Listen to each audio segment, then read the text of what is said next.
যারা প্রকৃত পরিস্থিতির সামনে ছিল এবং এখনো আছে, তাদের সে পরিস্থিতির শেষ হয় নাই। তাদের অবস্থা কিছু কি আছে? আমরা হেঁটে হেঁটে দেখে গেলাম কতগুলো ছবি, কতগুলো বাস্তব স্কাল্পচার অনুভব করার চেষ্টা করেছি সেদিন কিরকম ছিল, কি হয়েছিল তার।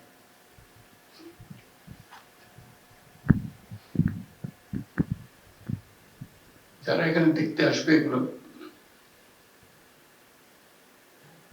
তাদের জন্য একটি অনুভূতি আসবে,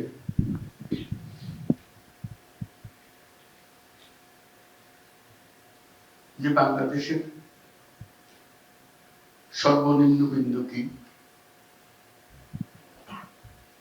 এবং সর্বোচ্চ বিন্দু কোথায়, দুটোই এখানে।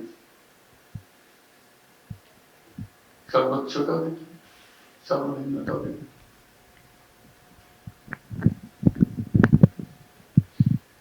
আমরা বিন্দু থেকে কত দূরে থাকতে পারি সেটা ছিল কি আমাদের মনের মধ্যে আমাদের আশা জাগে যে আমরা এই নিম্নের থেকে দূরে দূরে অনেক দূরে থাকি। উপরে যখন এত উপরে আমরা উঠতে পেরেছি,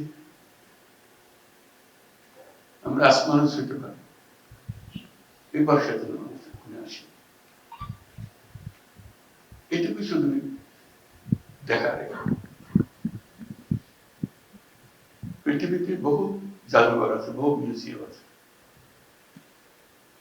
তাদের সংস্কৃতির উপরে আছে, তাদের রাজা রাজার কাহিনীর উপরে আছে, তাদের ইতিহাসের উপরে আছে। আমাদের মতো জাদুঘরের কোথাও নেই।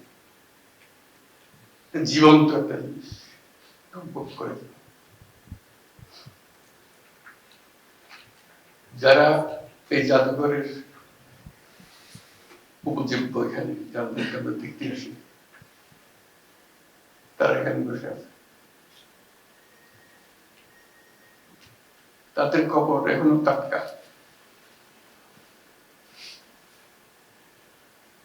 আমরা যে তাদেরকে জাদুঘরের মধ্যে আনতে পেরেছি, এটি আমাদের সৌভাগ্য, বিরাট সৌভাগ্য, জাতির একটা বড় সৌভাগ্য। টাটকা টাটকা ইতিহাসটা এত টাটকা ইতিহাস নিয়ে জাদুঘর বোধহয় দুনিয়ার কোথাও হয়নি, আশা করি আর হবেও না।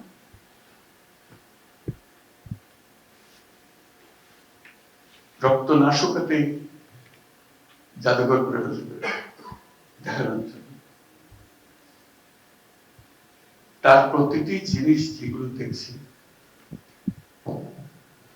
এগুলো এখনো জীবন্ত, কাহিনীগুলো জীবন্ত, কাহিনী, টাটকা কাহিনী।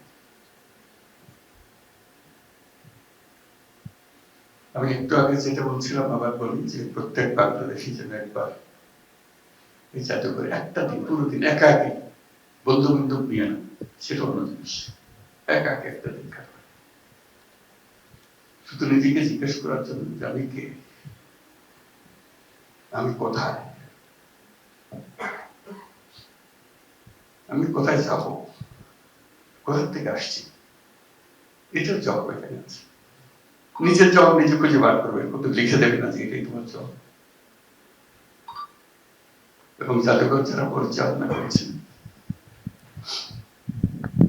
তাদের উপর অনুরোধ থাকবে যেন যথেষ্ট কাগজ কলম থাকে, একা একে বসে নিজের ভাবনাগুলো লিখবে। এক পৃষ্ঠা হোক, আধা পৃষ্ঠা হোক, এক লক্ষ এক কলম হোক, তার মনে কি ভাবনাটা আসলো, তাকে জোর করার জন্য না, তার অনেক কথা বলার থাকবে, সে শুধু এটুকু দেখে এবং জমা দিয়ে যাবে অথবা নিয়ে যাবে, তার ইচ্ছা। আমরা এনকারেজ করবো, এটা ফটোকপি করে আমরা রেখে দিতে পারি এবং সেই মধ্যে বাছাই করে আস্তে আস্তে অন্যরা যাতে পড়তে পারে, দেখতে পারে, এগুলো ছবিতে দেখবে কিংবা পাঠযোগ্য একের অনুভূতি যাতে অন্যদের কাছে ছড়াতে পারি, মানুষ বুঝতে পারে যে কোথায় খারাপ কি কথা আছে, আমাদের করণীয় কি, এটার জন্য আমাদের পরিষ্কার করা চুপ করণীয় সম্বন্ধে আচ্ছা হয়ে যাওয়াতে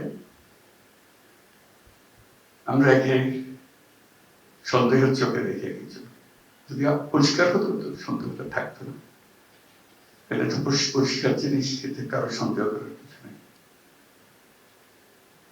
ওই লেখার বিষয়টা জীবনে একবার অন্তত একা আগে সারাটা দিন এখানে কাটিয়ে যাবে নিজের মতো করে।